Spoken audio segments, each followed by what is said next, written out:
If the Nigerian government continues to allow the killing of Christians, the USA will immediately stop all aid and assistance to Nigeria. If they don't, there's going to be hell to pay. It's unfortunate that President Trump has been misinformed. This false narrative that there's some persecution or a genocide. Why isn't it a genocide against Christians in Nigeria? We don't want to be the next Sudan. You dispute the numbers that have been reported to have been killed, but you have no idea how many Christians have been killed. We are not hiding any facts. Right now, you have an Islamist government in Nigeria. There is a reason that we're seeing these Islamic militants going around and yelling Allahu Akbar. That's not by coincidence. It's easy for her to sit thousands of miles away and play games with people's lives. I perform several burials because the Islamic are controlling the government. Let me tell you, there's a genocide in Nigeria. Nicki Minaj will address the United Nations later today alongside US Ambassador Mike Waltz. The Queen of Rap is not often seen at the UN. She's speaking out because, like so many people at the moment, she's extremely alarmed about what is happening in Nigeria. It's the most populous country in Africa and one of its wealthiest, but it's fair to say it hasn't traditionally been a big subject for Western media or the US podcast circuit until recently. Just over a month ago, HBO's Bill Maher said this.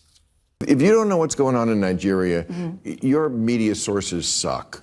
You are in a bubble. And again, I'm not a Christian, but they are systematically killing the Christians in Nigeria. They've killed over 100,000 since 2009. They've burned 18,000 churches. This is so much more. These are their Islamists, Boko Haram. This is so much more of a genocide attempt than what is going on in Gaza. They are literally attempting to wipe out the Christian population of an entire country. Where are the kids protesting this? Thank you. Many prominent figures are now raising the issue. Senator Ted Cruz wrote since 2009, over 50,000 Christians in Nigeria have been massacred. It's a result of decisions made by specific people in specific places at specific times. The United States knows who those people are. A series of stories have followed on major US networks, including Fox, whose interviews on the subject were said to have angered President Trump. The US leader is now threatening Nigeria with, in his words, sweet military action, choosing not to rule out both airstrikes and boots on the ground. He's also threatening to withhold more than $1 billion in US aid. Just this weekend, gunmen abducted 25 girls from a high school in Nigeria. Boko Haram is being blamed.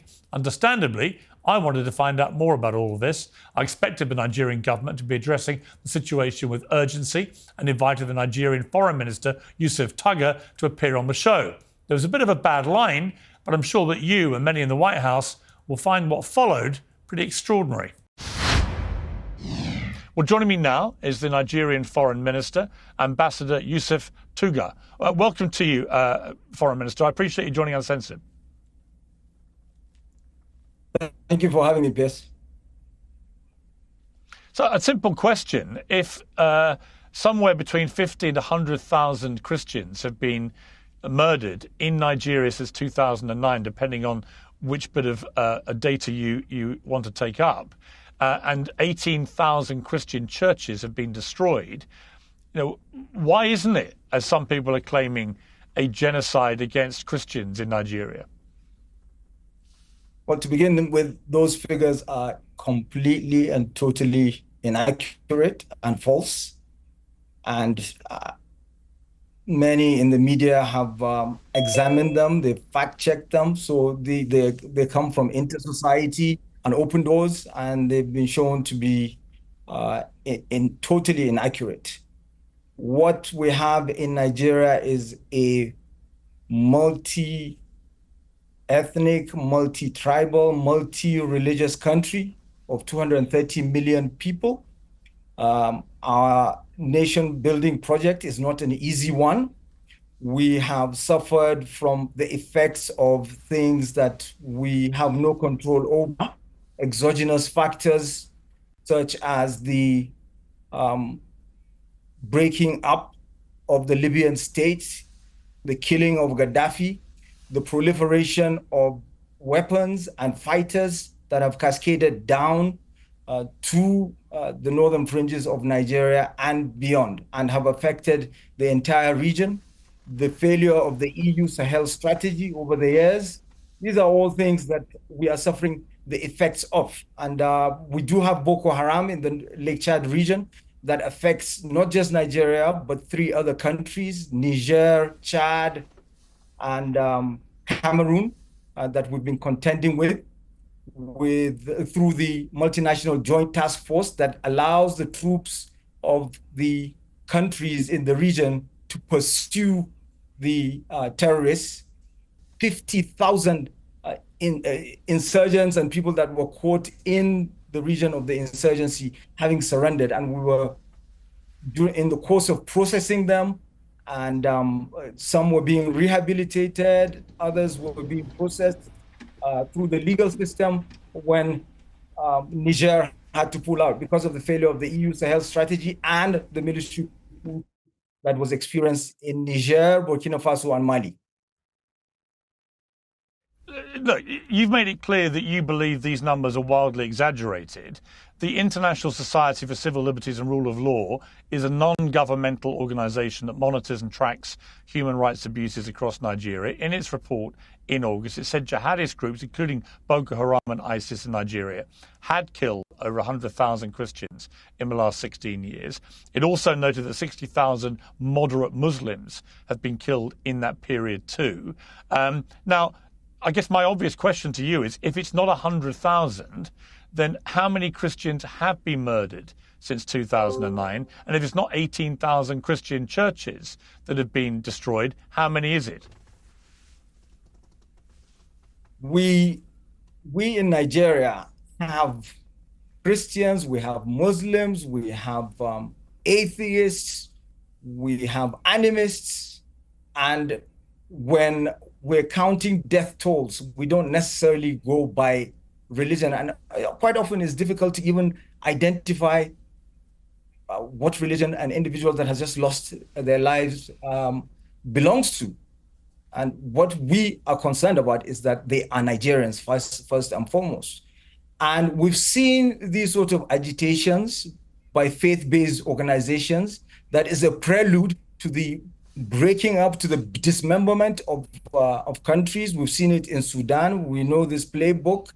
It's happened. There were agitations to create South Sudan, which was expected to be a predominantly Christian country, separate from North Sudan, which is meant to be a Muslim country. Now we have a situation where there's fighting, continuous fighting in South Sudan. There's another round about to kick off.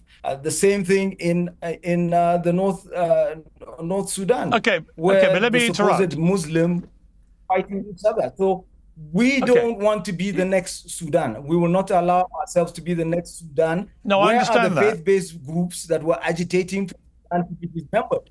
They're no longer there to fix Sudan. Okay. Not North, not South. Okay. It's Nigeria as a member of the Peace Council of the African Union. Let me jump in if I may. With the heavy lifting. Foreign Minister, if I may, I'd like to jump in if I may, because you do seem to be avoiding my questions. You know, you don't seem to know how many Christians have been murdered, which I find surprising. I'm not. Well, you haven't given me any. You've told me you don't know. I'm not avoiding well, well, just with respect, sir, you have not given. Nigerians. So no, I know what you said. May not necessarily I understand. Same as those that. But you are, yes. But what you're saying, if you could let me speak, what you're saying is that you dispute the numbers of Christians that have been reported to have been killed, but you have no idea how many Christians have been killed. What we surely can agree on is how many Christian churches have been destroyed. Do you know how many? Yes, I do. Over the last 2 years, there have been 52 churches, depending on which region, again, you are referring to, because there are different regions in Nigeria, and there are, I can give you the figures right here now. So, well, how many since 2009? Since 2009, since the last 5 years, the attacks, not destroyed, attacks on churches, 102. So we're not hiding any figures, you see. It's important to understand this. Same way that there are mosques that are destroyed. I don't even have to mention that. Nigeria is configured in such a way that you have Muslim and Christian populations all across the country. There are, of course, states out of the 36 states that we have that have a high concentration of Christians, the same way that there are states where you have a high concentration of Muslims. Take, for example, the more recent attacks that have brought about an intensifying of this false narrative that there's some persecution, or as the likes of Bill Maher even go as far as to say, a genocide. The ground well, zero it's actually for that more than Bill Maher. If I may jump in again, if I may play you. State, no, I understand. but if I may just finish this, if I may jump in, sorry.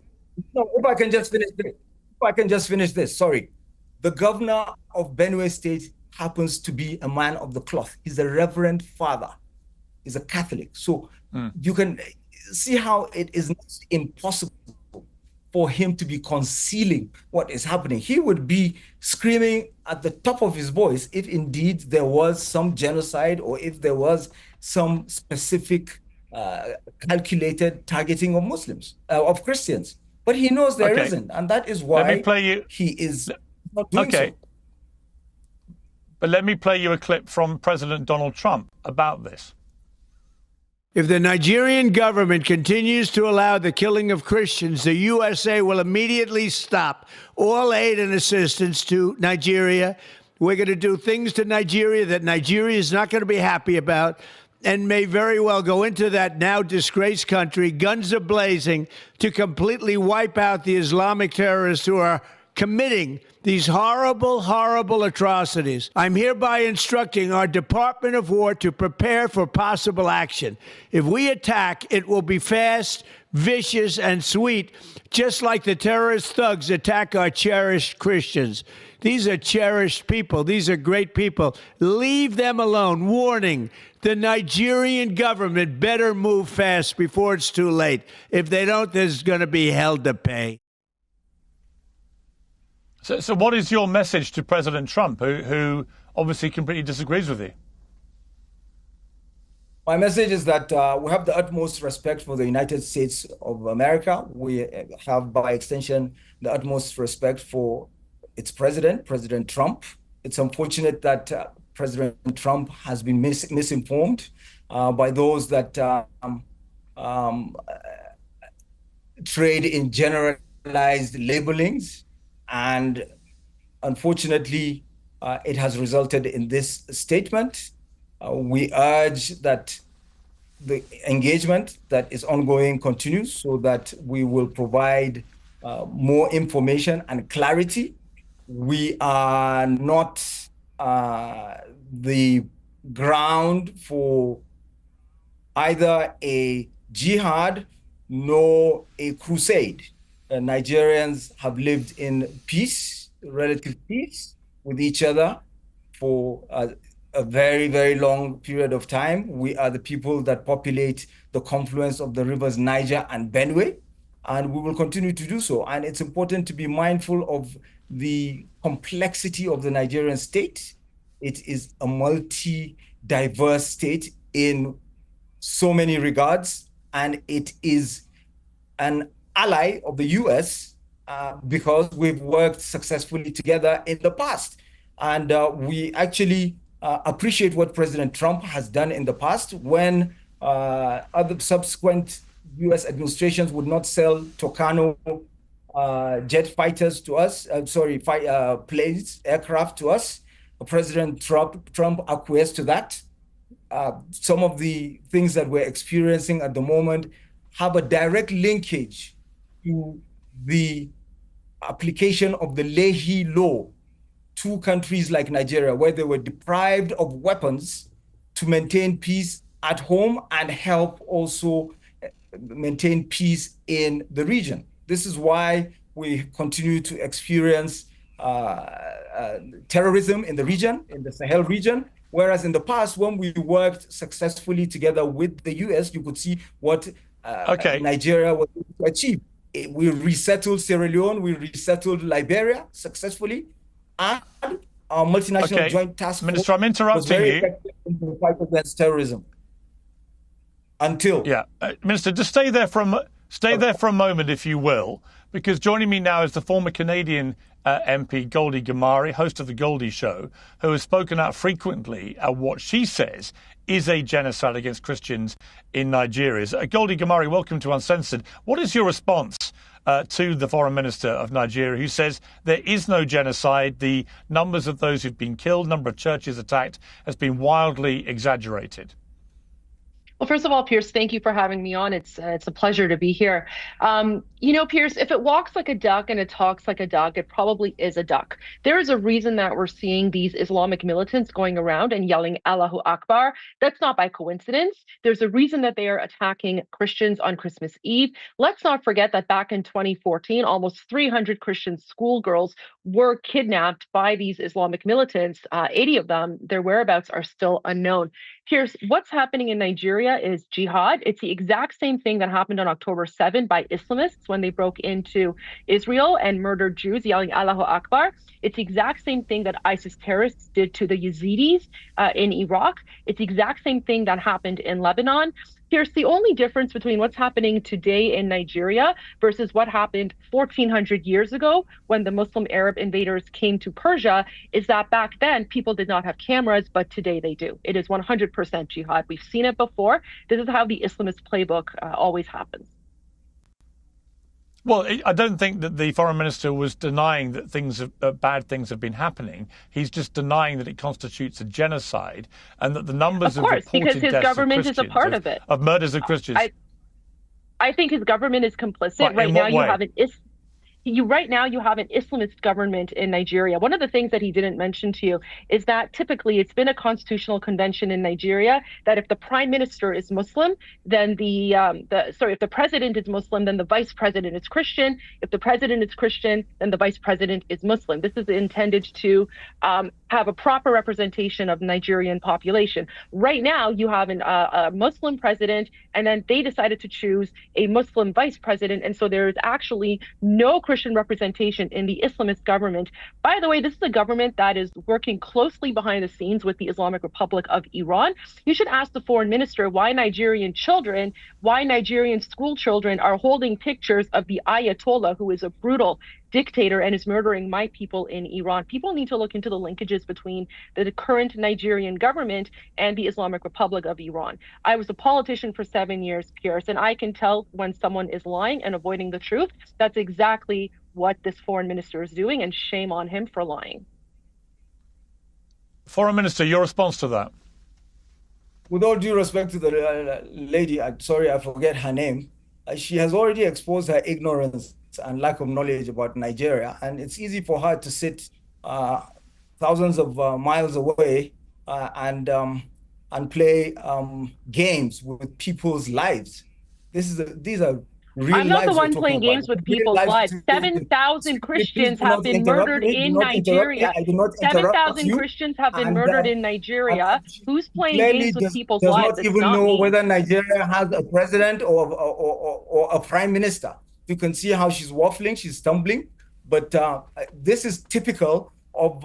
I think you're showing your own ignorance. The fact that you're not able to actually counter what I'm saying, and instead you're going after these things that are irrelevant, that just shows how ignorant you are. Saber rattling, trade in saber rattling. It is typical. You can see she's exposing herself. She doesn't even know the country that she's trying to start a crusade on, and drawing comparisons with Gaza. You know, it's clear what she's trying to do. We have a constitution that has, go and read my constitution before you even try to have a discussion with me. Look up sections 10, 38, and 42 of our constitution.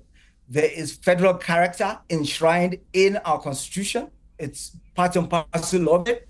And the priority is the region where you come from, because we don't identify ourselves as Muslims and Christians in Nigeria. We identify ourselves from regions, geopolitical regions. The Christians disagree. Place where we come from, and but do you accept? All right, Foreign Minister.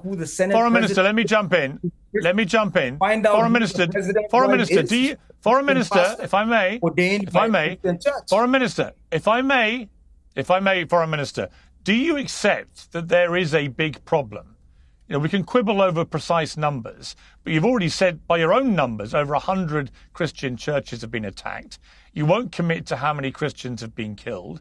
I think you're slightly hiding behind the fact you don't know what all their religion was. But you must know how many people have been killed. I can give you figures. You did not ask me. You did not ask me. I can give you figures of those that lost their lives How many Christians have been murdered in Nigeria since 2009? Since over the last 5 years, I can categorically tell you that 177 have been killed. And it does not mean that the killing... But you said to me... you said to me earlier you did... Yeah, but hang on. Foreign Minister, with respect... Muslims. They are not necessarily Muslims. Foreign Minister... To understand that. Foreign Minister, with respect, earlier when I asked you that question, you said you didn't know the number because many of the people who've been killed, you didn't know what religion they were. So which is it? Yes, so I am telling you, number killed when churches were attacked. I told you the number of the churches that were attacked. Now, how many Christians? You misunderstood my question. How many? I want to know. 177.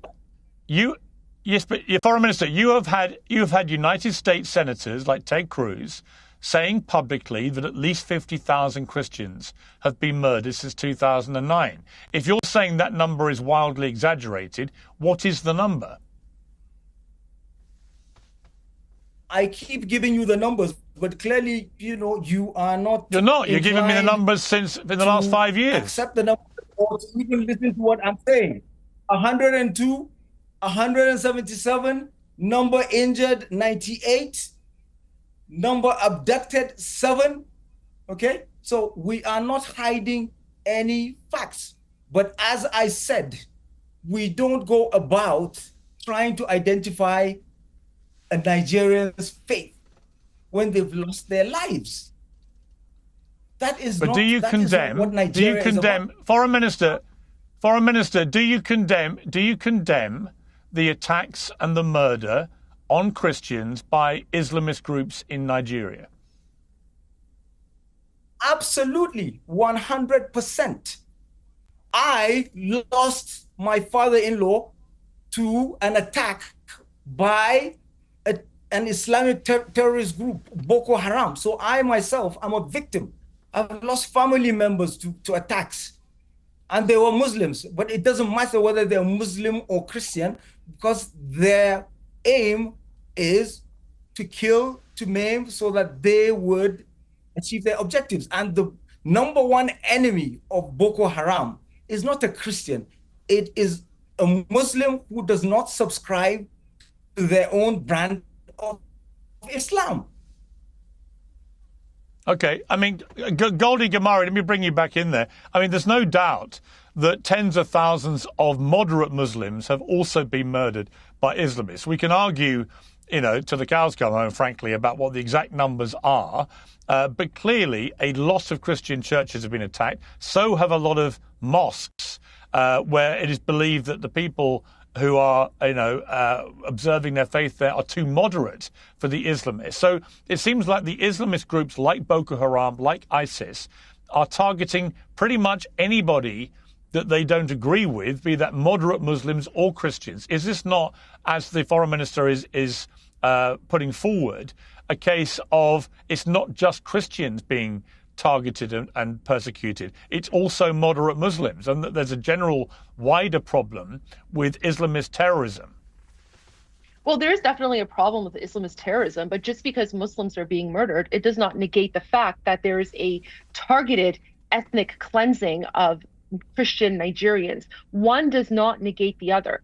What we can conclude from this is that there is definitely an Islamist problem. Now, one thing that the Nigerian minister is purposefully forgetting to put out there is that it's not just Boko Haram, it's also the Fulani militants. Not a lot of people know about the Fulani militants. The Fulani Islamists are also the ones who are generally targeting the Christian Nigerians, especially in the Plateau Belt.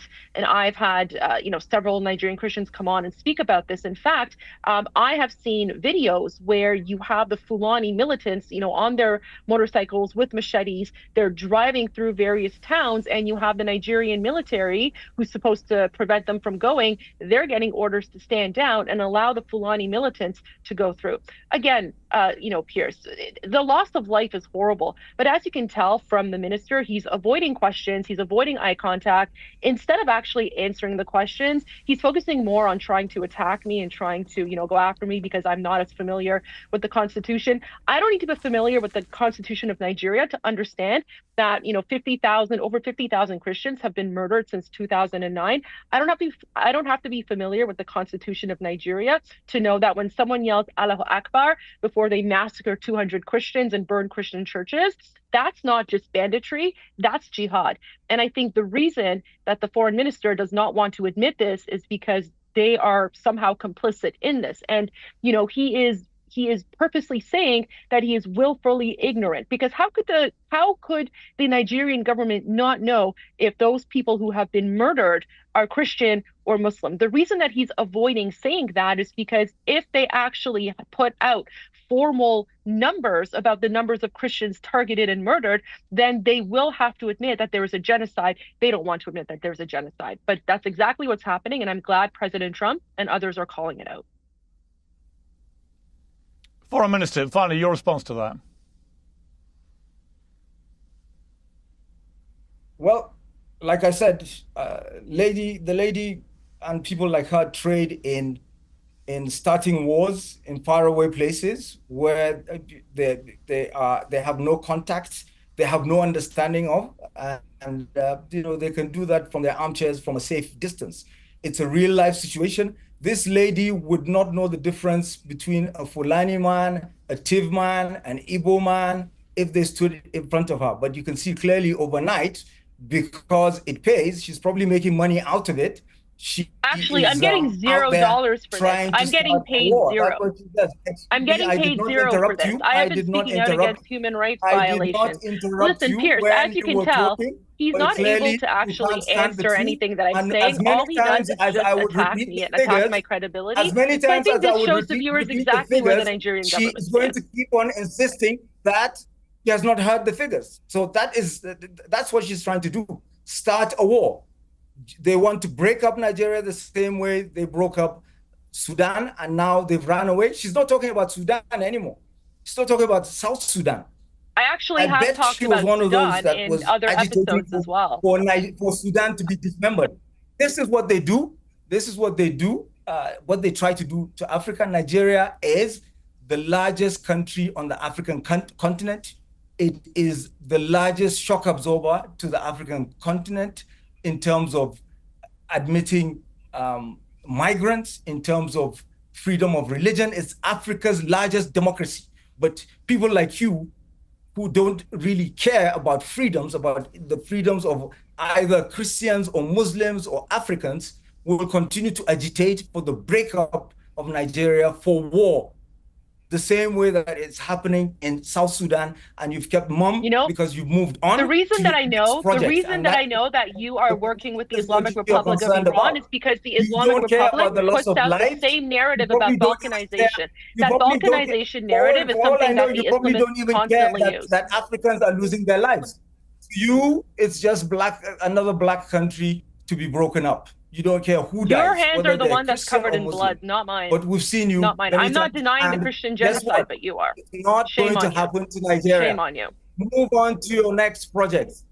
Move on to your next, your disgrace. Your disgrace to the Canadian nation. I'm shocked that you say that you actually practice as a politician in Canada. Move on to the next episode. Leave us alone.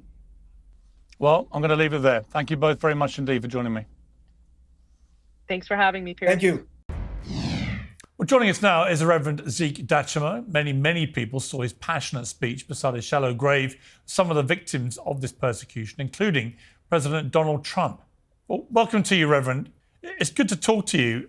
Your words clearly had an impact on President Trump. What do you believe is the reality about the situation in Nigeria with regard to the persecution of Christians? The word of Trump towards Nigeria is quite marvelous, as is comparable to what the Bible says, as Israel was under persecution in Egypt. When there comes another Pharaoh that did not know Joseph, the Israelites went into deep crisis. Their labor was double. It was double. To the stage, God allowed this thing to happen to the state that they have to cry. When they cry out, Exodus chapter 3, verse 7 came up. God decided to say, it is time, let us go down. I've heard the cry of my people, and let us show concern. Depends on different interpretation of the Bible. But one version says, let us show concern. I have concern for my people in Egypt. I've heard their cry. Let me go down and deliver them from the Egyptian, from slavery. It is same thing with us in Nigeria. All Nigerian Christians have been in bondage right from 2021. In fact, it reached a stage that they have the Islamic terrorists have vowed that Christians should never lead them. 2021, there was organized massacre that cut across every place in the nation, Nigeria. But the media here are downplaying things for themselves. And this is where we are in trouble. I've performed several genocide burials, more than 70 times. Imagine some of the graves are 501 people killed in one night in Dogona, Hawa. Village named Gemburu. The Nigerian government downplayed that one because the Islamic are controlling the government. So the Nigerian government, if I may just jump in there, the Nigerian government has vehemently denied there is a genocide of Christians in Nigeria. Further, they say a lot of Muslims have also been killed by the likes of Boko Haram for being too moderate, and that therefore the issue of Islamists killing people is not restricted just to Christians, but also to moderate Muslims. What do you say to that? So let me give you the background of what happened. This is the background with initial fact-finding. They created Boko Haram by many that are in hierarchy of the government to remove Goodluck, who is a Christian. This is what happened. They steered them. They caused riot every village. And the people run away, they were relocated. And their target is to kill the Christian. Because Goodluck is a Christian. That's why Goodluck says, my blood is not worthy for other people to die. He voluntarily and submit and accept result even before it was finished counting. He knows the danger. Had it been Goodluck announced the true result of the election, many Christians in the north will go into the grave. Because it was really declared a jihad. In Borno, they will enter village on Sunday. They will meet people in the church and they will lock the church building with Christian inside. Anybody that is found outside, they will order him to go in. They lock the church. They put Gatling. They set the church building ablaze. All Christians that were inside, including the pastor, the elders, and everybody, were burned to death. This is the report that they will never tell. They move to other village. They will find people in the church. They will bring them out and separate male and female. And all the male, they will assemble them for slaughtering. They will slaughter all of them, including the old, the youth, and everybody. And for the female, they will select the female for themselves and divide it among themselves. Sexual harassment will take place. Reverend Dashwood, if I could ask you, if I could ask you, what is your message to Donald Trump? Because he was very moved by your words. What is your message to him? My message to Donald Trump should never stop what he's doing, because what he's doing is not his own. Showing concern to Nigerian Christians, it tallies with Exodus chapter 3, verse 7. As God showed concern to Egypt, to Israel in Egypt, the Hebrews, so he has to show concern to us. Let me tell you, there's a genocide in Nigeria. And when he comes, it's not going to be us alone. It's going to help the Muslims. When the Christians in the far north were able to escape to the middle belt, what will they left? You hear them saying Muslims are also killed. By who? By Muslims. Because of set differences. Some were trained in Saudi Arabia. Some were trained in Afghanistan. Some were trained in Iran. All of them have different background of belief. They brought it into Nigeria. After there was no Christian in the close by to kill, the blood of innocent Christians that have killed is fighting them. Then they went into fighting each other. The sect of Izala are fighting the Sunni, fighting the Derika. That's why they'll meet them in the mosque and kill them, chanting Allahu Akbar, because of different belief in Islam. And this thing has not been common. It has been happening right from the time of Muhammad. Jihad, sometime at a point, it will end up seeing same people of same faith killing each other. Like today, the ISWAP and the Boko Haram were busy killing each other at Lake Chad. It's not a news anymore. Well, it's clearly it's clearly a serious situation, and it's definitely worthy of more global attention. So, Reverend, thank you very much indeed for joining me. I appreciate it. Thank you. Yes, we know the cornerstone is Christ alone.